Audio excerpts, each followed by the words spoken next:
শিক্ষা বিভাগৰ শিক্ষকসকলৰ নিযুক্তিৰ প্ৰক্ৰিয়াও খুব সোনকালে আৰম্ভ হ'ব।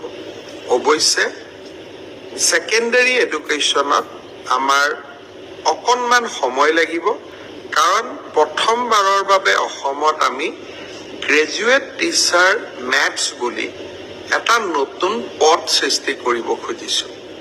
আমাৰ স্কুলবিলাকত, হাইস্কুলবিলাকত ইমান দিনে গ্ৰেজুৱেট টিচাৰ ছায়েন্স আছিলে, মেথছৰ বাবে সুকীয়া শিক্ষক নাছিলে।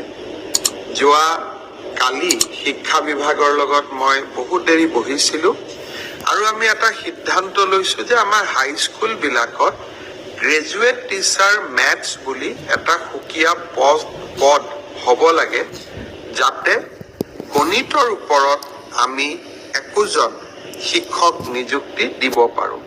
গণিতৰ শিক্ষক নোহোৱা বাবে আমাৰ স্কুলসমূহত শিক্ষা ব্যৱস্থাত বহুত জটি পৰে। শিক্ষা বিভাগে কেইবা হাজাৰো, বিশেষকৈ প্ৰথম অৱস্থাত প্ৰায় 2000 গণিত শিক্ষকৰ পদ সৃষ্টি কৰিব লাগিব। সেয়েহে মাধ্যমিক শিক্ষকৰ নিযুক্তি প্ৰক্ৰিয়াটো এমাহ বা 2 মাহ পিছত আমি আৰম্ভ কৰিম।